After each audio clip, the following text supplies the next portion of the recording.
Hello and welcome to Big Orbit's Cardfight Vanguard weekly update. My name is James and today I'll be going through the cards shown throughout the past 7 days. Starting off we have the Pale Moon with their RR Grade 1 Silverthorn, Breathing Dragon.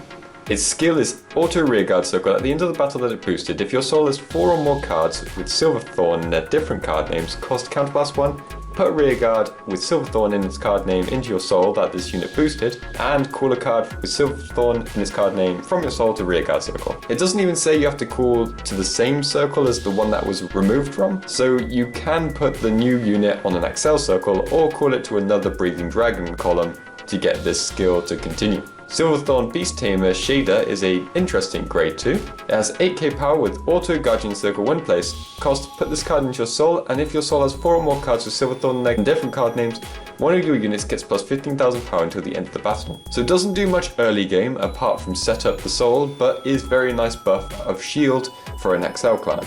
We also have the VR for Dark Irregulars with Intensive Demonic Illusions Emperor Bold Pass. His skill is Act Vanguard Circle once per turn, costs Counterblast 1, look at all your deck, search for up to 3 cards with the same card name, reveal them, and if a card has the same card name with one of those cards, put up a card from among the revealed cards into your hand and put the rest into your soul. Shuffle your deck. So this thins the deck nicely while also setting up some soul count and the variance.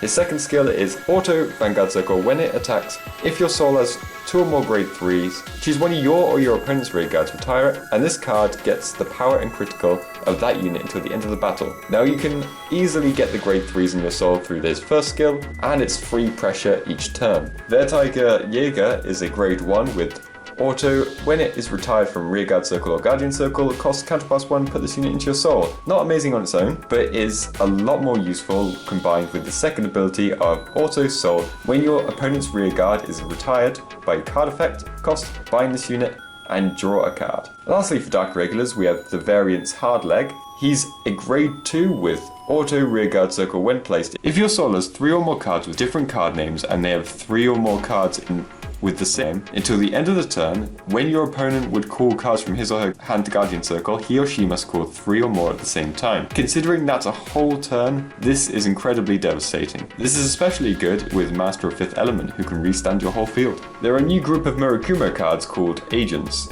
who are a group of colourful weasels. To start off, we have Agent Stealth Beast Weasel Red. He's a RR Grade 2 with Auto Vanguard Circle Rearguard Circle when placed, costs Counterblast 1.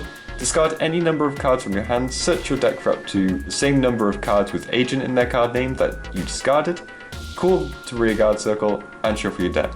So right off the bat, this can be amazing early game pressure by discarding low power cards or extra grade 3s to fill your field. Agent Stealth Beast Weasel Blue is an 8k grade 2 with continuous Rearguard Circle. During your turn, all your units with Agent in their card names on Vanguard Circle and Rearguard Circle get plus 2000 power. We get the same skill with the grade 1 Agent Stealth Beast Weasel White, which can be important if you want to get that early game pressure, so the defense trigger doesn't get in the way too much. Probably the weakest one is Agent Stealth Beast Weasel Yellow, who has continuous Rearguard Circle. All your units with Agent in their card names on Rearguard Circle get Intercept. If this allows Intercept from the back row, then it will definitely have its place, but as it is right now, I don't think it's that great. Murakumo get a new Giftless grade 3 with Stealth Fiend Ogre Spider. The skill is Auto Vanguard Circle when placed, costs Counterblast 3, Soul Blast 3, draw cards equal to the number of units you have, and increase or decrease the power of all your rearguards to match this unit's power until the end of the turn. This is a very heavy cost, and with no gift, it's a bit clunky. Though the draw may be strong, it's not really worth running unless you can easily power him up, which is unfortunate because the artwork is great. Stealth Rogue of Totality Sanji is a grade 1 with continuous Rearguard Circle. If you have another unit with the same card name as this unit on Vanguard Circle or Rearguard Circle, this unit gets plus 5000 power. If you have 2 or more, this unit gets plus 10,000 instead of plus 5000. This works really well with the VR Hyuga, who can give the whole field the same name, meaning this will nearly always activate. Also, with cloning becoming more of a thing in Murakumo, he can be put in most builds. Illusionary Revenger Mordred Phantom has finally been shown, naturally being Shadow Paladin's VR, and has the first ability of Auto Vanguard Circle. When your Blaster Dark is placed on Rearguard Circle, you get an additional imaginary gift force. This is naturally incredibly strong, as it's a free gift marker. And with being able to bring Blaster Dark back from the drop zone, it's pretty spammable. He also has Auto Vanguard Circle. When it attacks, if your opponent's Vanguard is grade 3 or greater, cost Counterblast 1, stand all your Blaster Darks and they get plus 10,000 power to the end of the turn. So this is a more offensive version as Gancelot, where Gancelot gives the constant power to help protect the Blaster Blades and gives you more draws through the extra drive checks. Mordred sacrifices protection in favour of overpowering your opponent instead. Shadow Paladin get the second VR with the Grade 2 Nullity Revenger Masquerade.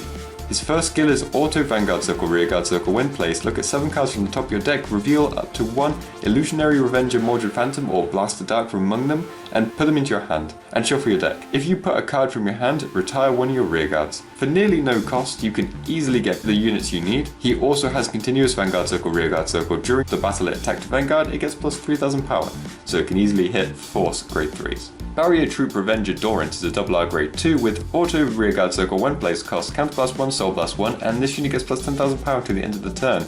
If you have Frontline Revenger Claudus on Vanguard Circle, Rearguard Circle, draw a card. The power wouldn't be worth the cost, but the draw included, that is something that Shadow Paladin will make full use of. And Frontline Revenger Claudus is a R Grade 1 with Auto Rearguard Circle. At the end of the turn, if your Vanguard is Grade 3, cost Counterblast 1 and put this unit into your soul, and draw a card.